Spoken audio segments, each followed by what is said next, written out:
Good afternoon, everyone. Thank you so much for joining us here today as we celebrate International Day of the Girl. I'm Jennifer Klein, and I have the honor and privilege of serving as Director of the White House Gender Policy Council. President Biden created the Gender Policy Council to put women and girls at the heart of everything his administration does, and that is exactly what we are doing. From ensuring equal access to education, to working to make sure that girls everywhere can live free from violence, supporting girls and young people is a top priority for this administration. We also know that girls themselves are a powerful force in the fight for gender equity and equality.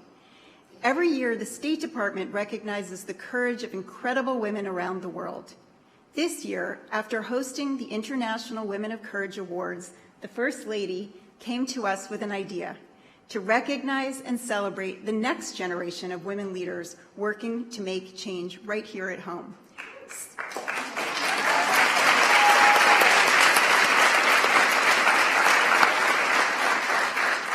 So today, in honor of International Day of the Girl, we're recognizing 15 young leaders, girls leading change, who are using their voices to make change and strengthen communities across the United States. These young women were nominated by their communities, by their teachers, civic leaders, neighbors, and mentors. Hailing from 13 different states, these 15 young leaders that you see right here in front of you are building a better future for all by taking on some of our nation's biggest challenges. They are registering their neighbors to vote and getting involved in local government. They're using their voices, their writing to educate, inform, and mobilize others. They're catalyzing real change in their communities, from school boards to state capitals. And they're working on the cutting edge of science and technology, ushering in groundbreaking discoveries and embedding safety into new technology. Earlier today, I had the honor of meeting with these young leaders. To speak with them is to be inspired, so I'm thrilled that you will have the opportunity to hear from them directly. Before we turn to our Girls Leading Change honorees, I'd like to introduce a dear, dear colleague and one of this administration's champions of gender equity and equality, White House Press Secretary Karine Jean-Pierre.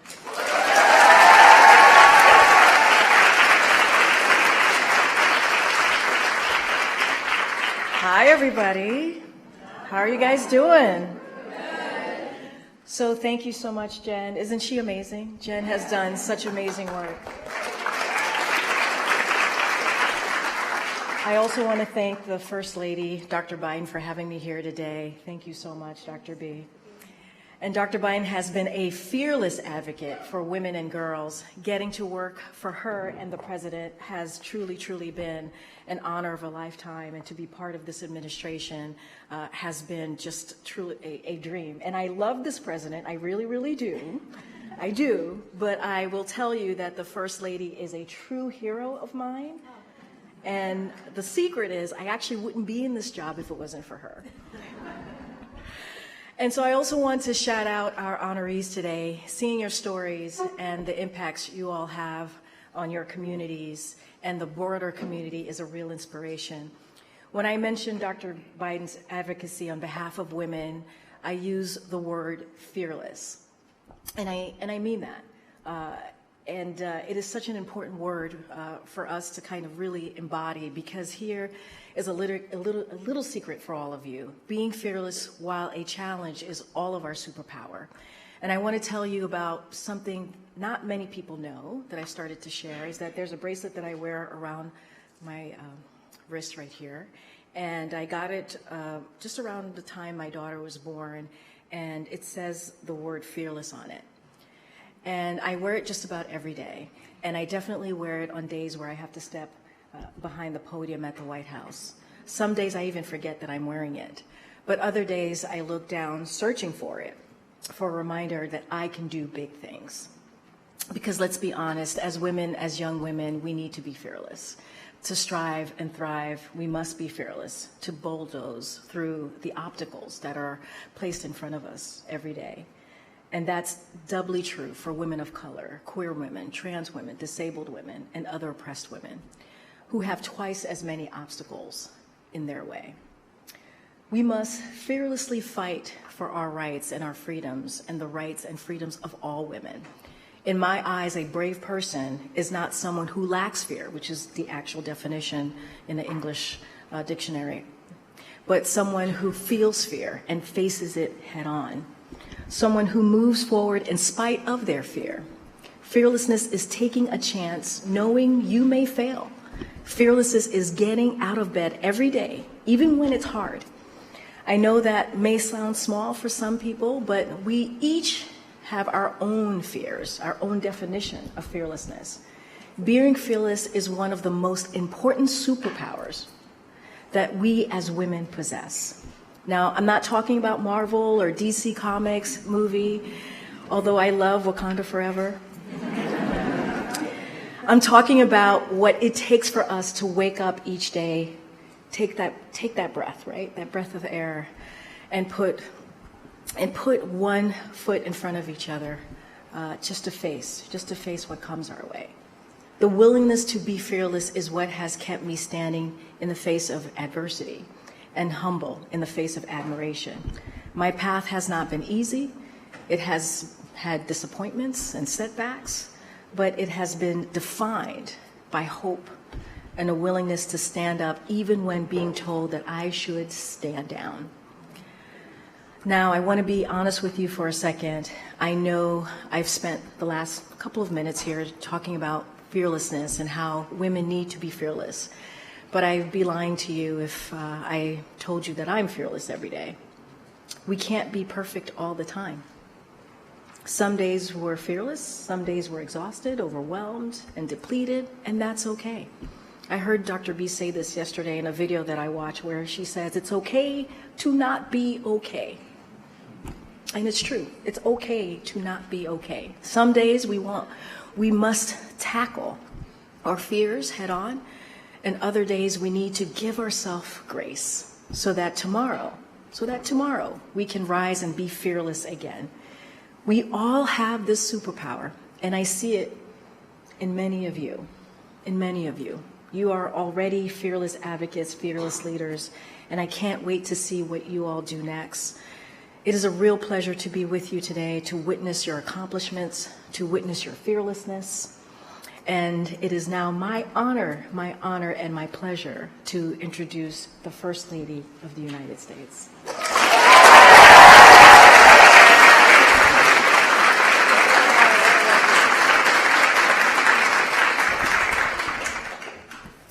Thank you, Karine. And she is fearless, isn't she? Yes, thank you. And thank you, Jen. You know, President Biden and I are honored to have all of you here at the White House for this first ever celebration of girls leading change. And I love that so many young women are here today. And I'm grateful for all the Congresswomen. And you should stand up so everybody sees who you are. All the Congresswomen who are here today.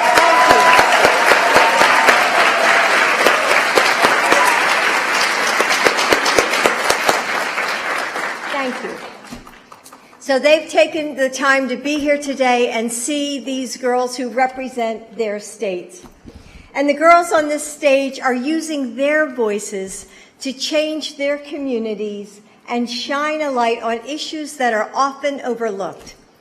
They're protecting and preserving our earth, writing and sharing stories that change minds, using their summer breaks to testify before their state legislature, and turning their pain into purpose.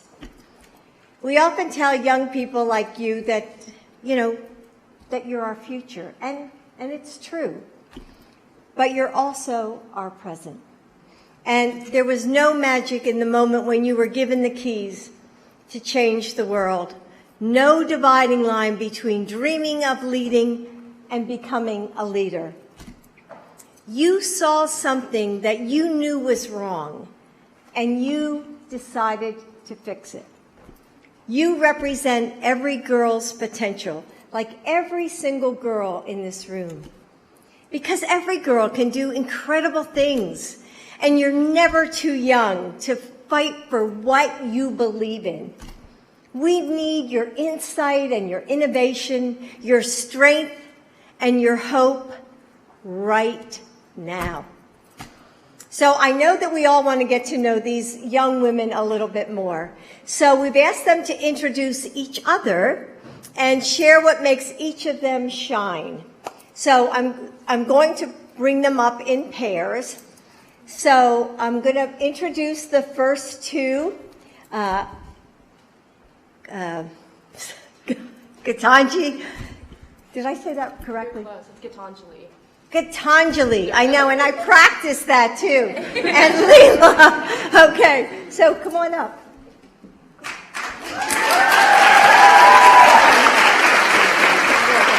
ahead. All right. Hi, everyone. My name is Gitanjali Rao, and I'm from Colorado. Hi, my name's Leela Marie Idier, and I'm from Maine. Leela's turning her art into action. Her published novel aims to humanize climate change, speaking to the heart of these issues and their impacts. Gitanjali also fights for our future. Instead of metaphors and similes, she uses algorithms and test tubes. She's invented an award-winning lead contamination detection tool and developed STEM curriculum used across the world.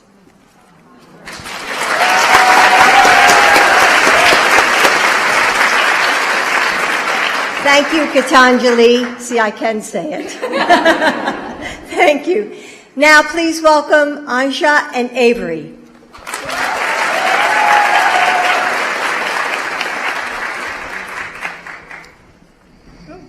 Great, running into the podium. It's all right. Oh, and there's a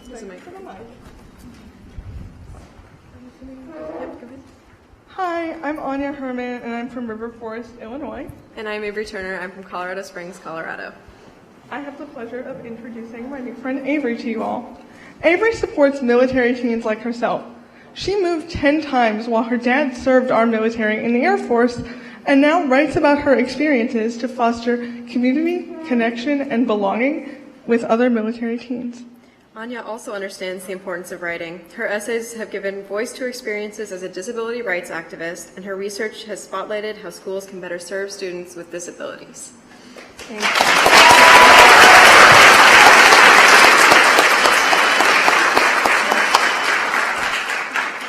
Thank you, and thank you for your service as a military child. So next, Jasmine and Julia.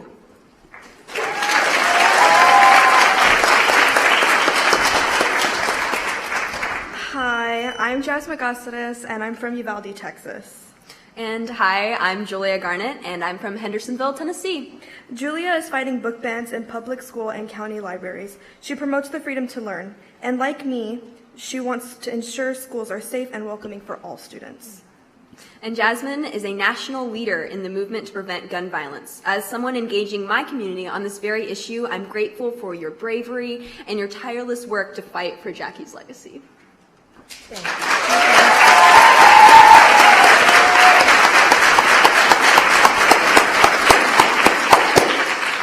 you. Elisa and Sandra.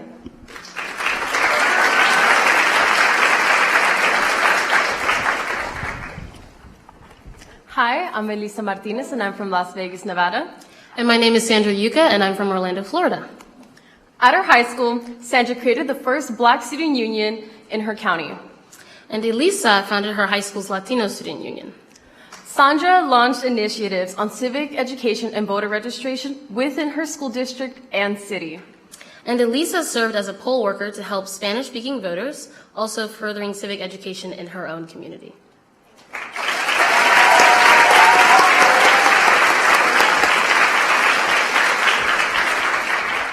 Gabriella and Logan.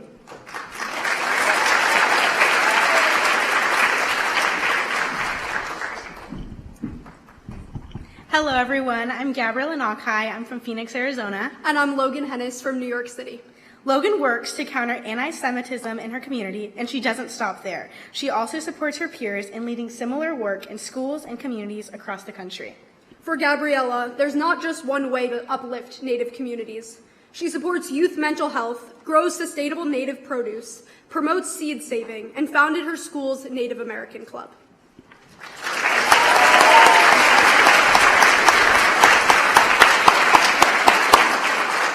Rania and Zara.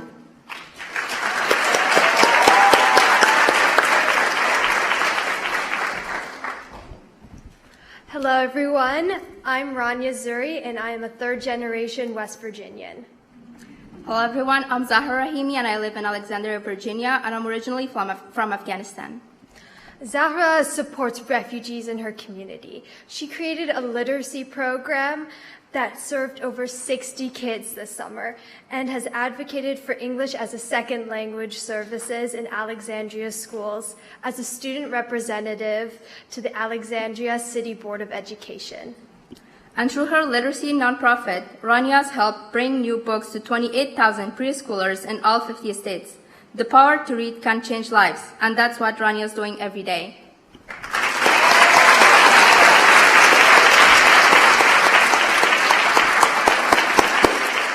Mona, along with Brianna and Brooke.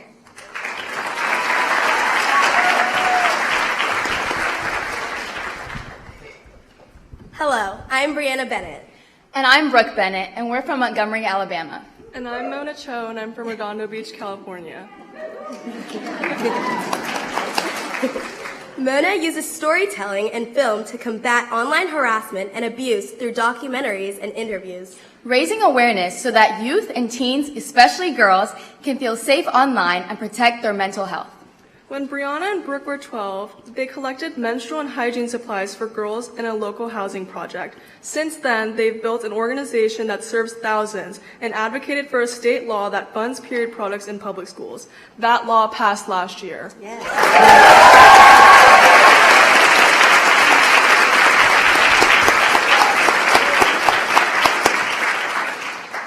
Aren't they amazing? Should we give them another round of applause?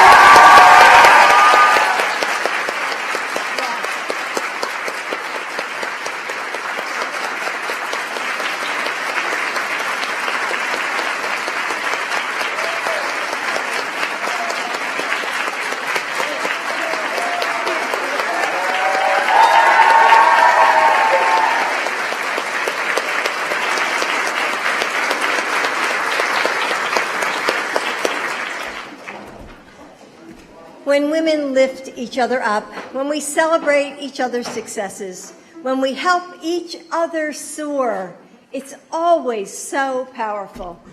Now let's open up the floor to the younger girls joining us and invite them to ask all of you some questions. Are you guys okay with that? Okay. The audience doesn't know. They're like, uh-oh. So that we can learn from the power of your examples. So, Shania, who's in the audience. Let's see. Oh, back there. Okay. Oh, we have a team. All right. Do you want to stand and ask your question? Oh, you are young. Wow.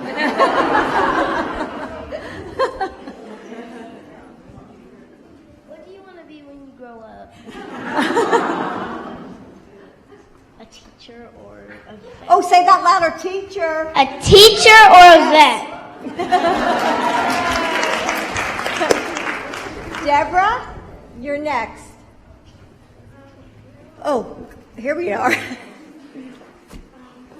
What inspired you guys to lead change?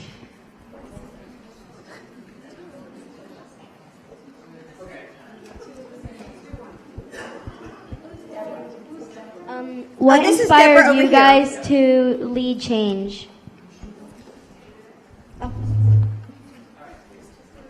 What inspired you guys to lead change? Sorry, I didn't know I was going to come to the microphone. My community inspires me to lead change. The resilience and strength of Indigenous people inspire me. My cultural upbringing and my people's ability to adapt while keeping our traditions alive teach me to also accept change, but also to be a change maker. And then the strong women who surround me, both in my Navajo and Choctaws communities, they're both upheld by strong women who are the next leaders of not just this generation, but the 7 generations to come. Thank you.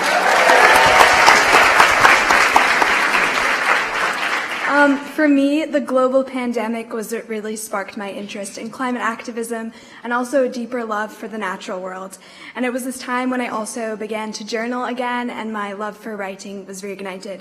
So I decided to bring those two elements together and put pen to paper because it felt like the time was now to tell the story of what's happening now. And so I realized that my words and my storytelling were my way to enter the climate and the social justice conversation and humanize the issues we're facing and help us face them together.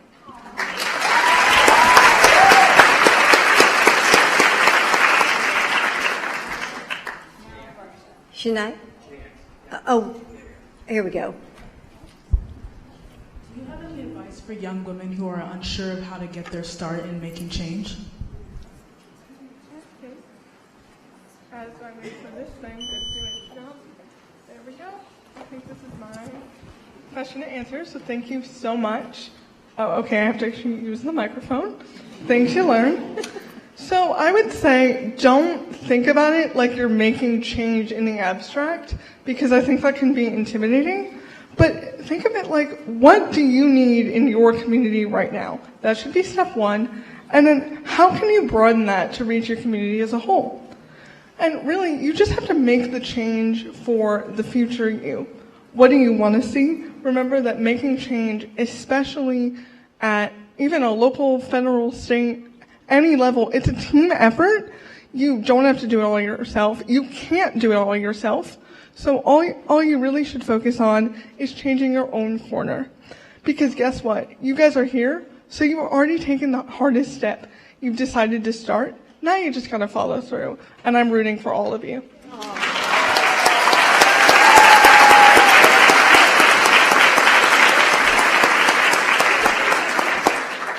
So honestly, I really struggled with answering that question because activism isn't something that I planned on doing, but I've always been passionate about firearm safety and gun violence prevention. But after my sister Jackie died at Robb Elementary, I was inspired to speak out in her honor. So my advice would be, if you're passionate about a cause, speak out sooner rather than later.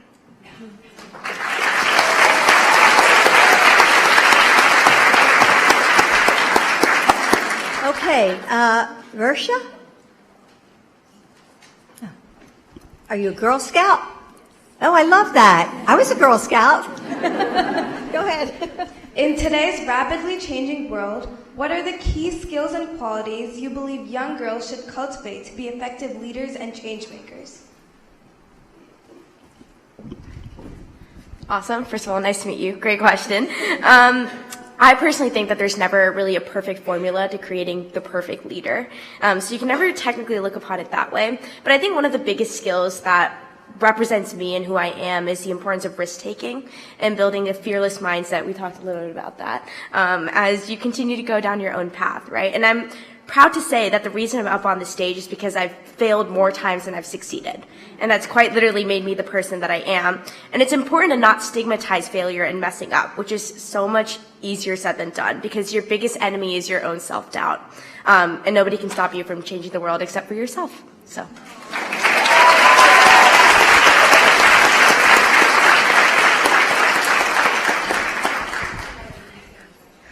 So thank you so much for that question. I would say that one of the biggest skills that I think would be beneficial for every girl is to learn how to be comfortable with the uncomfortable and with the unfamiliar. Because if you are a passionate woman, an ambitious woman, you're going to often find yourself to be the only woman or the only girl in that room. And the fear is natural. And it's important to understand that that fear is natural for everyone. But being able to take that uncertainty and then using it as a driving force to pursue the big things or the new things that nobody has done before, that's what's most important. And I think it's really key for girls with a vision to remember that it's not always going to feel the best, but it's going to feel really, really good for that young girl who's watching you do something that's never been done before. Thank you.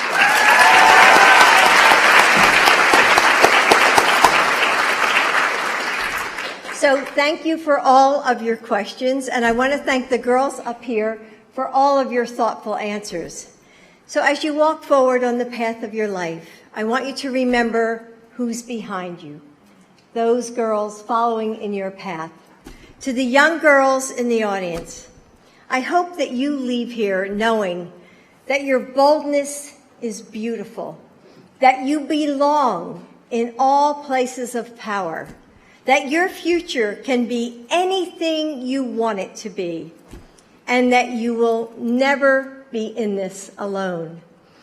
So before we part today, I want us all to stop for a second and look around at all the strong women and girls who have gathered here to support one another, to offer their kinship. Remember this feeling, because I know I will. Wrap yourselves in this moment and carry it with you always. Draw on it during those really hard days. And together, we will help each other find our voices, carry our dreams forward, pull others along, and rise higher than ever before. So thank you all.